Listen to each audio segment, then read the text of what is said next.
राज्य सरकारने जी मुख्यमंत्री माझी बहीण लाडकी ही योजना अर्थसंकल्पामध्ये जाहीर केली आणि त्याच्यानंतर त्या योजनेला 31 ऑगस्टपर्यंत अर्ज भरण्याला मुदतवाढ दिली। दरम्यानच्या काळामध्ये आपण सगळ्यांनीच पाहिलं, अनेक ठिकाणी अर्ज भरण्यासाठी दाखले मिळवण्यासाठी महिलांची प्रचंड गर्दी झालेली आपण राज्यातल्या अनेक ठिकाणी पाहिली।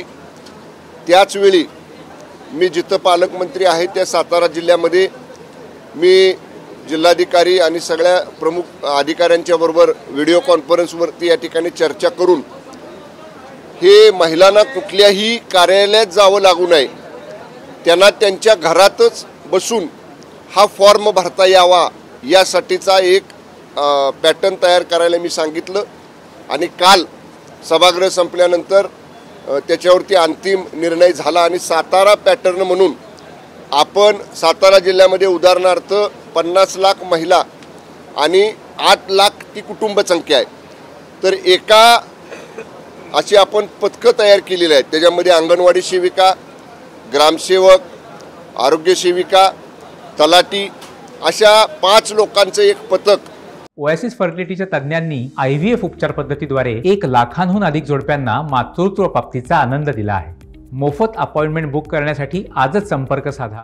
आपण तयार केलेले त्या पथकाला एका पथकातल्या व्यक्तींना 50 कुटुंब अशा पद्धतीचं आपण त्यांना विभागवार ठरवून दिलेलं आहे की तुम्ही स्वतः घरी जायचं, कुठल्याही महिलेला त्याच्यासाठी तलाठी कार्यालयात जावं लागू नये, ग्रामसेवक कार्यालयात जावं लागू नये, अंगणवाडी सेविका कार्यालयात जावं लागू नये, घरी जायचं। जे नारी शक्ती ॲप आपलं आहे राज्य सरकारचं, त्या नारी शक्ती ॲप हे अँड्रॉइड मोबाईलवरती आमच्या सगळ्या अंगणवाडी सेविकांकडे उपलब्ध आहे। त्या नारी शक्ती ॲपवरती तो फॉर्म डाउनलोड करायचा, घरी जाऊन त्यांच्याकडे जे उपलब्ध डॉक्युमेंट्स आहेत ते घ्यायचे। जर समजा एखादा दाखला नसला तर त्या अंगणवाडी सेविकेनी, त्या आरोग्य सेविकेनी ज्या महिलेकडे दाखला नाही त्याची त्याच दिवशी संध्याकाळी संबंधित तलाट्याला माहिती द्यायची आहे।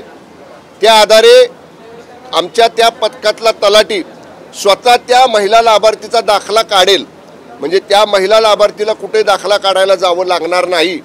आज कळालं तर उद्या तो दाखला काढेल, परवा दाखला काढेल 2 दिवसात, आणि परिपूर्ण झालेला तो दाखला जो नारी शक्ती ॲपवरती अंगणवाडी सेविकांना किंवा आरोग्य सेविकांना ग्रामसेवकांना ज्या पथकातल्या कर्मचाऱ्याने ते काम दिले त्यांच्याकडे पोच करेल। मतीचा अर्थ एवढाच आहे की कुठेही लाईन लावावी लागणार नाही, गर्दी करावी लागणार नाही, कुठेही कार्यालयात हेलपाटे मारावे लागणार नाहीत, घरी बसून त्यांचे सगळे फॉर्म भरून घेतले जातील। आणि मी काल जिल्हाधिकाऱ्यांना सांगितले 31 ऑगस्ट जरी मुदत असली तरी 1 महिन्यात, म्हणजे आज 5-6 तारीख आहे, 6 ऑगस्टच्या आत म्हणजे 3 आठवडे मुदतीपूर्वी सातारा जिल्ह्यातल्या 8 ते 8 लाख कुटुंबातले या महिलांचे प्रस्ताव परिपूर्ण तयार करून मंजुरीच्या स्तरावर आणून ठेवायचे आहेत। हा वेगळा सातारा पॅटर्न या मुख्यमंत्री माझी लाडकी बहीण योजनेसाठी आपण केलेला आहे आणि सोमवारी किंवा मंगळवारी या कामाचा प्रत्यक्ष शुभारंभ हा सातारा जिल्ह्यामध्ये केला जाणार आहे। काही प्रश्न असतील तर माझी लाडकी बहीण योजनेसाठी जे प्रमाणपत्र वितरित करण्यात येत आहे त्यामध्ये काही ग्रामसेवक पैसे घेत असल्याचा व्हिडिओ व्हायरल बिलकुल होणार नाही। माननीय मुख्यमंत्री महोदयांना जेव्हा असे व्हिडिओ निदर्शनाला आले तेव्हा त्या जिल्हाधिकाऱ्यांना माननीय मुख्यमंत्री महोदयांनी लगेच दूरध्वनीवरून आदेश दिलेले आहेत आणि असा कुणी कर्मचारी आढळला तर तात्काळ त्याच्यावरती निलंबनाची कारवाई केली जाईल। विश्व हिंदू परिषदेने एक ठराव काढला की 2 पत्नी आणि 2 पेक्षा जास्त मुलं असणाऱ्यांना मुख्यमंत्री लाडकी बहीण योजनेचा लाभ देऊ नका। प्रत्येक पक्षाला, प्रत्येक संघटनेला आपलं मत व्यक्त करण्याचा अधिकार आहे। मुख्यमंत्री माझी बहीण लाडकी योजनेसाठी एक व्यवस्थित सुटसुटीत त्याची कार्यप्रणाली नियमावली तयार आहे, त्याचा शासन आदेश निर्गमित झालेला आहे। शासन आदेशामध्ये ज्या बाबींचा समावेश आहे त्याप्रमाणे या सगळ्या पात्र महिलांना त्या योजनेचा लाभ दिला जाईल। ओके, नाही, मला माझ्या माहितीनुसार काल मी परिषद सभागृहामध्ये नव्हतो, मी काल दिवसभर विधानसभेच्या सभागृहामध्ये होतो, परंतु जी चर्चा आहे विधिमंडळामध्ये की माननीय विरोधी पक्षनेते विधान परिषद श्री दानवे यांनी दिलगिरी व्यक्त करणारं पत्र माननीय उपसभापती महोदयांच्याकडे दिलेलं आहे। आता ते पत्र नेमकं काय आहे ते पाहावं लागेल। माननीय उपसभापती महोदयांशी मी चर्चा करेन आणि त्या जर म्हटल्या की जे पत्र दिले त्याच्यात काय मतितार्थ आहे तर तो नंतर माननीय उपसभापती महोदयांच्या परवानगीनं जरूर माध्यमांसमोर मी सांगेन।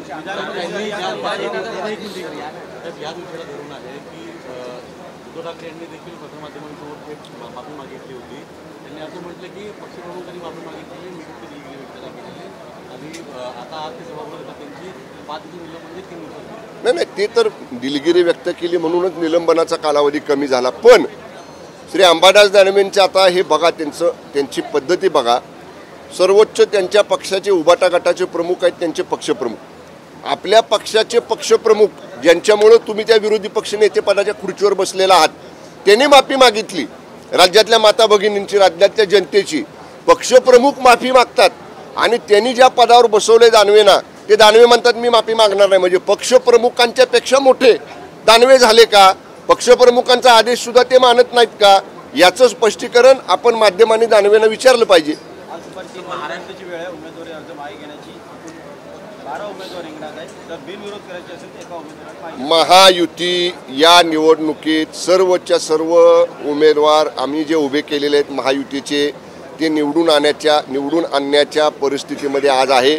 आमचे सर्वचे सर्व उमेदवार जो काही कोटा दिला जाईल त्या कोट्यापेक्षा जादा मतं घेऊन निवडून येतील एवढंच मला सांगायचं आहे।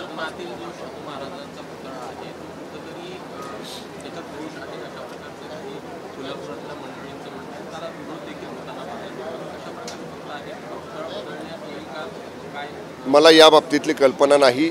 ज्या कोणाचा संबंधित पुतळ्यासाठी किंवा पुतळा ज्या पद्धतीनं तयार झालेला आहे त्याच्या संदर्भामध्ये जर काय हरकती असतील, ऑब्जेक्शन असेल तर जरूर त्यांनी शासनाकडे द्यावं। कोल्हापूरची जर मंडळी असतील तर कोल्हापूरच्या आमच्या प्रतिनिधी पालकमंत्री महोदयांच्याकडे त्यांनी द्यावं। जरूर ते पाहिलं जाईल, तपासलं जाईल आणि समजा तो पुतळा योग्य पद्धतीनं बनवला असं त्यांना वाटत नसेल तर त्यांची जी काय हरकत आहे ती तपासून माननीय मुख्यमंत्र्यांच्या समोर ठेवलं जाईल। या बाबतीतला निर्णय माननीय मुख्यमंत्री घेतील। ओके। वारीमध्ये येऊन कॅटवॉक करू नये असं रणजित निंबाळकर यांनी टीका केली आहे। नाही, आता रणजित निंबाळकरांना काय म्हणायचं, कुठल्या अर्थानं त्यांना म्हणायचं ते त्यांनी जरूर म्हणावं। पण याच्या अगोदर तर मला आठवत नाही कधी आपल्या पंढरीच्या वारीमध्ये राहुल गांधी कधी सहभागी झाले होते। आज पहिल्यांदाच ह्या वर्षी पहिल्यांदाच ते येत आहेत, त्यामुळे येत आहेत तर त्यांनी यावं, भक्तिभावानं त्या वारीमध्ये सहभागी व्हावं। तो तिथे पांडुरंग बघतोय वरनं, कोण मनापासून येतंय, कोण कुठला उद्देश ठेवून येतंय। त्यामुळे याच्यापेक्षा जास्त बोलण्यापेक्षा कुणी यावं, पांडुरंगाच्या चरणी लीन व्हावं, ही आपली महाराष्ट्राची संस्कृती आहे। ओके। उद्या शिवसेनेचा मनोमिलन मेळावा आहे, विरोधक टीका करतायत की मनोमिलन का त्यांनी शब्द ऍड केलेला, कारण त्याच्यामध्ये कुठे ॲल्बेल कुठं मनोमिलन मेळावा? उद्या महायुतीचा संयुक्त मेळावा आहे। आमचं मनोमिलन फार आधीच झालेलं आहे।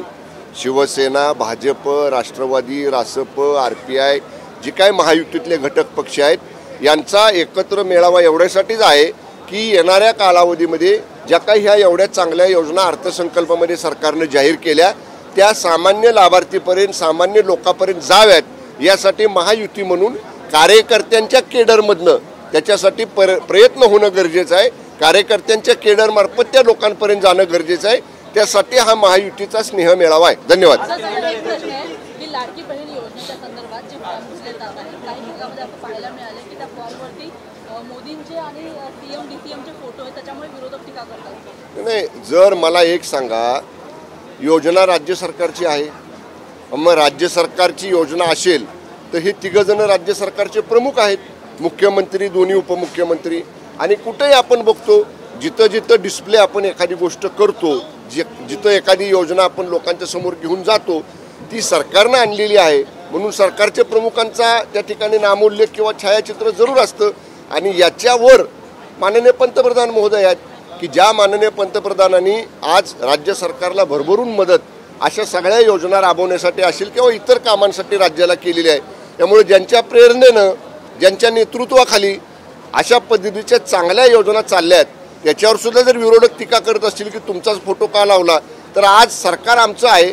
सरकार लोकांच्यासाठी, सामान्य जनतेसाठी, सामान्य नागरिकांसाठी अशा चांगल्या योजना आणतंय, त्याच्यावर विरोधकांनी टीका करणं योग्य नाही.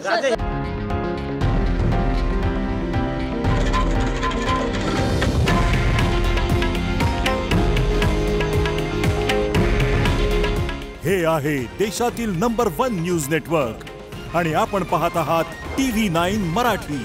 काळजी तुमची, हित महाराष्ट्राचं.